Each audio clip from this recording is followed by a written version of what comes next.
This video is going to show you how to import your background and then how to put your sculpture or the image of yourself into your background image. So to find your background image, hopefully you saved it. Oops, just kidding. Hopefully you saved it. I want to go to File, Open, and hopefully you saved it into your Z drive. So I'm going to go to my computer and my Z drive where I have all of my pictures saved, and I'm going to simply select it and click open to open up my background image, and it should just pop up.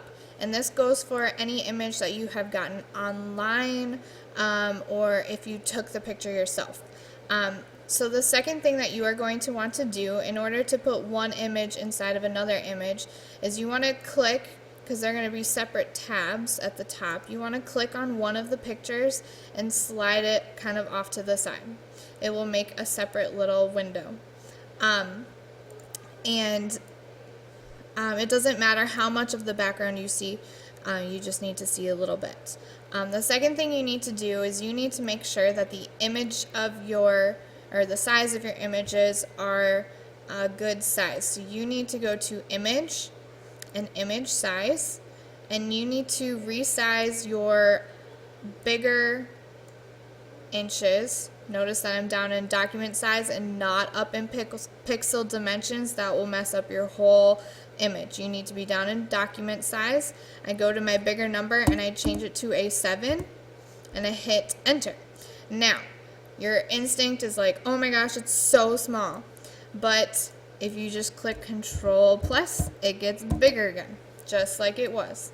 Then you need to do the same thing with the cafeteria. So I selected the cafeteria, my background image, and I'm going to go to Image, Image Size, and I'm going to change again the bigger size to a 7 inches. Make sure you're in the inches.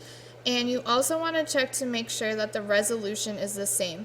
I forgot to mention the resolution of my lollipop was also 180, and the resolution of my background image was also 180. If your resolution for your background image is a different resolution, if it is lower, say if it was 70 resolution, you would want to change your other image to be the same resolution. So I would want to go back into my lollipop and click on the image size again and change the resolution so that they both matched.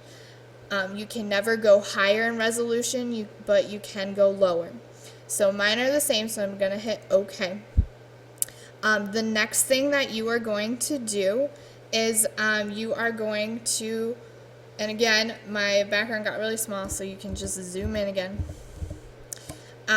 You are going to want to figure out how to get one image inside of the other one. So you are going to want to go into this arrow, your arrow select key here, and then you are going to want to make, let's see here. I'm going to click in my, there we go. I'm going to simply just click inside of my lollipop sculpture here, and I'm going to drag it into my background. Notice how there's a little plus key there, and that means that it worked. If it didn't work, just try it one more time. So I'm going to let go, and there it is. So now I can get rid of this other box, and I'm actually just going to put it back. If you ever want to put a window back, you can just slide it right back up to that tab again, and it'll pop up there. Now, there are a couple of things that you are going to want to do with this. First of all, I would suggest to make sure that you are showing the transformation controls up here, and I would go ahead and make sure that your image that you put into your background fits into the image in your background. In order to make sure that it stays the same proportion, make sure you hold down the shift key and then resize it. If you don't hold down the shift key, it gets all wonky and then it doesn't really look like a proportionate sculpture. After you have resized it, make sure you hit enter, and then you are able to do the next step. So there's this big white space that we obviously don't want. So you're going to have to go back to previous knowledge, go to the quick selection tool.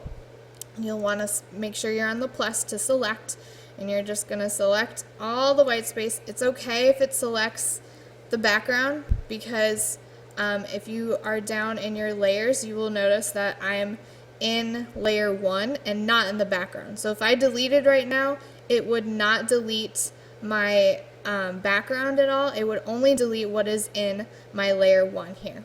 So I noticed that I kind of selected part of the stick here. So I'm going to go in and quickly try to eliminate some of that. And I'm not going to spend a lot of time on this, so you would spend more time. And then I'm just going to hit delete. And again, to get rid of dancing ants, hit Control D. Now, in order to move this again, you can click on the arrow key again, the select, and then you can move it to wherever you want. The other thing that you're going to want to know how to do is how to kind of play around with the image. So if you go to image, if you go to edit, transform, you can do all of these fun things with anything that you put into your background. So you can scale it, rotate, skew. So what you might want to do is you might want to rotate it. So I'm going to rotate my guy. It's being a little slow, but slowly and surely. Here we go. Alright, and then I think I need to hit enter, and then you can go back in, and I suggest that you go into edit, transform, and you kind of play around with some of these to see what you can do with your sculpture. And that is how you can put one layer into another layer, again making sure that you are on the layer and not the background when you are doing these things. If ever something isn't working with your image that you put into your background, you are probably on the wrong layer, and you need to make sure that you're on the right layer.